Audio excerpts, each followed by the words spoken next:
pendidikan di rumah, kemudian sikap antara kita itu brutal atau kita itu berani atau penakut dalam sukses atau keberanian pada sang anak sendiri. Sangat besar pengaruhnya Bung Eka. Jadi situasi rumah juga sangat menentukan bagaimana seorang anak itu menunjukkan prestasinya di lapangan gitu ya Bung Eka ya. Jadi mungkin ini salah satu juga, nanti saya akan kembali ke pertanyaan Bung Eka yang sebelumnya, mengapa kita-kita yang keturunan atau yang lahir di Indonesia dan punya keluarga di sini, mengapa anak-anak kita kok mungkin kans untuk sampai di papan atas suatu tim sepak bola itu sangat kecil. Mungkin pertama karena kita sebagai orang Indonesia, itu biasanya kok saya melihat teman-teman saya yang juga punya anak-anak yang bermain di klub sepak bola, itu mereka tetap lebih, bola itu hanyalah hobi. Jadi tugas kamu adalah sekolah, sepak bola papa dukung tapi hanya sebagai hobi. Nah, sedangkan yang saya bilang mungkin yang dari pendatang lain seperti Maroko atau Turki, buat mereka sepak bola itu adalah ya itu hidup kamu. Kalau kamu di situ ini nanti kamu mau kemana misalnya gitu ya. Jadi mereka tuh sudah lebih ada semacam kegigihan, keseriusan, dan bisa melakukan apa saja yang penting dan mereka menang. Jadi itu yang mungkin yang terbawa dengan yang saya lihat yang saya alami sendiri dari yang tim-tim yang dimana banyak pendatang seperti itu Bung Eka.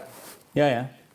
Jadi memang karakter budaya juga berpengaruh, dan kalau saya lihat memang kalau tadi kita sudah ngomongin tentang Turki, Maroko, itu kalau Turki sangat minim ya yang benar-benar tembus ke level paling atas ya. Kalau saya ngelihat itunya memang lebih sedikit daripada yang Maroko, Bung Eka ya. Maroko itu lebih banyak yang bisa sampai main di klub-klub bahkan di papan-papan atasnya Liga Belanda ya. Turki lebih sedikit lah dibandingkan dengan Maroko, dan Indonesia lebih kurang sedikit lagi daripada ini kita bicara karena secara populasi yang pertama adalah Maroko yang banyak di Belanda sebagai pendatang ya. Nomor 2 Turki, ketiga Surinam, dan Indonesia adalah yang keempat menurut statistik tahun 2020. Ya. Oh kalau gitu Maroko menyusul, berarti memang vitaminnya oke lah ya untuk menambah-nambah yang punya anak ya. Karena dulu sewaktu aku belajar itu 10 tahun yang lalu atau 20 tahun yang lalu, itu Turki paling banyak kalau dari gitu. Ya. Kemudian mungkin disusul karena jumlah anak juga mereka rata-rata lebih banyak daripada yang lain-lain. Kalau orang Indonesia paling 2 gitu ya. Atau Turki juga nggak terlalu banyak. Kalau sekarang Maroko itu banyak. Dan itu mungkin juga yang tadi sebagai faktor ya. Faktor-faktor kita menjadi mau itu kan sebenarnya kita ada contoh ya, idola kita. Seperti kalau Maroko itu beberapa kali di Piala Afrika malah mereka juara. Piala Afrika, kemudian mereka juga lihat di liga-liga besar Eropa, itu ada orang-orang Maroko. Sehingga anak-anak pun terpacu, kalau dia bisa orang Maroko, kenapa saya tidak? Saya juga Maroko gitu ya. Nah itu membuat mereka lebih bersemangat. Dan memang juga dalam budayanya, karena rumah-rumah orang Maroko itu standar juga sama dengan kita. Mungkin kamarnya 2, kamar tidurnya 2 atau 3 maksimal. Tapi anaknya mamanya 8. Berarti kan nggak bisa masuk semua dalam ini. Paling masuk hanya untuk tidur kan gitu. Nah mereka menghabiskan banyak waktu di luar. Seperti juga di Brazil. Jadi dalam cuaca dingin ataupun cuaca panas, tetap mereka bermain bola di luar karena memang itu lebih mudah dilakukan. Dan Belanda juga fasilitas di luar klub kan sebenarnya untuk sepak bola lapangan-lapangan atau lapangan Johan Cruyff atau itu kan banyak juga ya Bung Ade? Ya, jadi memang istilahnya karena mereka sering di luar, jadi mereka punya kapasitas sebagai street footballer. Jadi mereka belajar bagaimana melakukan gocek-gocekan yang indah gitu ya, panah segala macam. Itu mereka lebih banyak memiliki kesempatan seperti itu. Mungkin kalau yang kita orang Indonesia, sebagai orang Indonesia biasanya tuh lebih PR-nya sudah dibikin, sudah belajar buat ulangan. Jadi mungkin itu bedanya seperti itu Bung Eka. Iya. Lebih karir dan studi oriented ya kalau orang Indonesia itu. Sepak bola atau olahraga lain menjadi bagian yang kedua. Kalau enggak yang ketiga. Tentu saja juga harus belajar yang lain. Oke, kalau begitu kita melihat lagi kawan-kawan yang pasti kalau tadi Bung Ade katakan, kebanyakan kalau kita punya anak laki-laki usianya mendekati 5 tahun, itu kemudian akan dikirim main bola biasanya kalau cowok. Tapi pada akhirnya berhenti pada usia berapa itu? Kalau contohnya Bung Ade, putra Ade yang paling besar sama yang kecil. Itu yang paling besar kan 16 tahun. Katanya sudah berhenti sepak bola, itu alasannya apa? Ya pertama karena kesibukan sekolah ya. Jadi anak saya pertama Farhan itu karena satu kesibukan sekolah. Sekarang dia sudah duduk di kelas 2 SMA, setara Indonesia 2 SMA.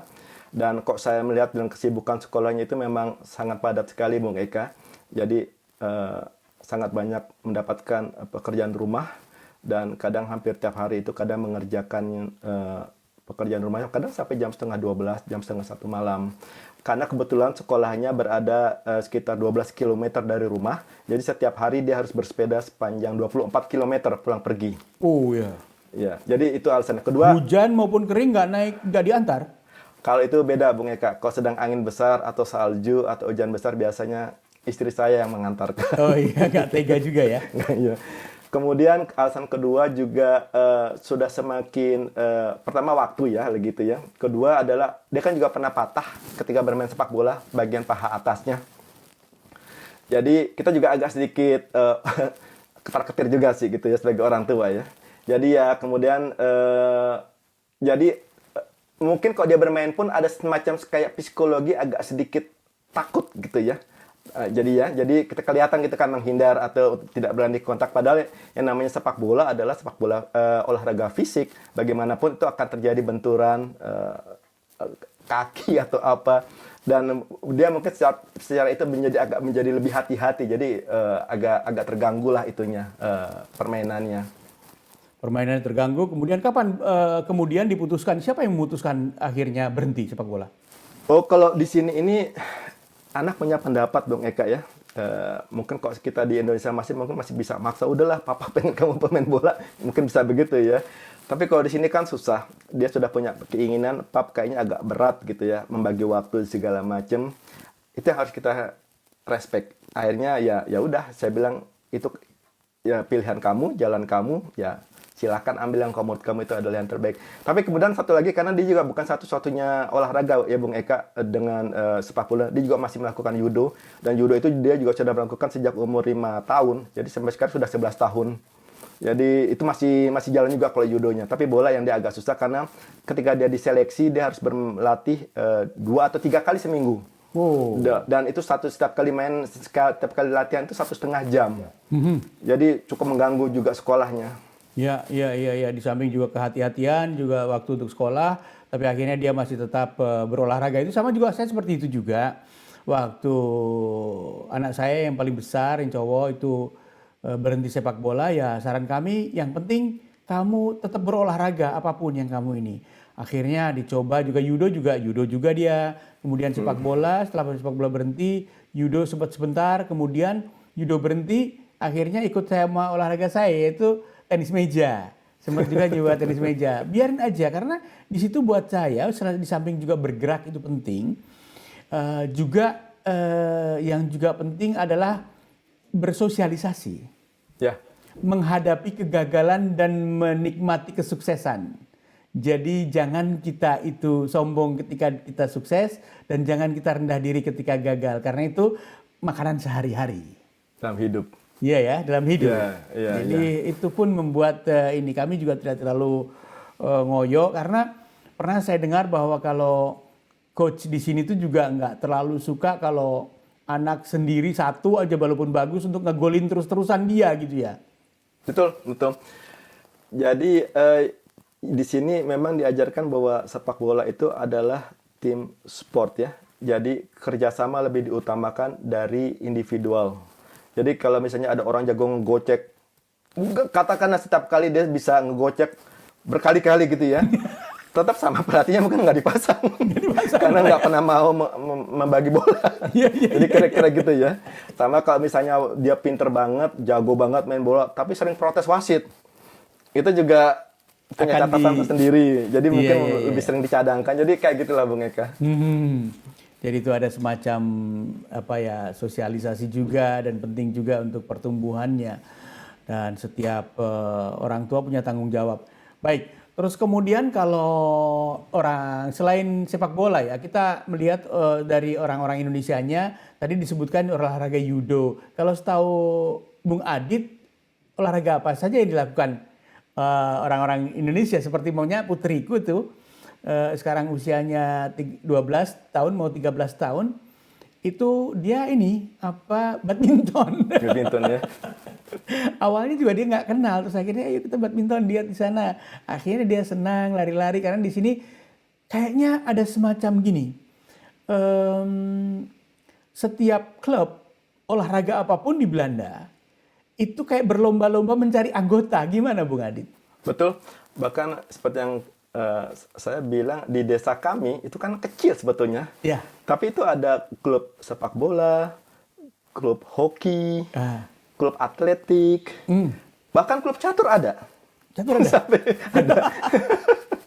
Ada badminton, ada basketball. Jadi walaupun setiap kota, saya kira pemerintah memberikan fasilitas sebanyak mungkin klub-klub olahraga agar bisa dinikmati oleh anak-anak yang di usia dini.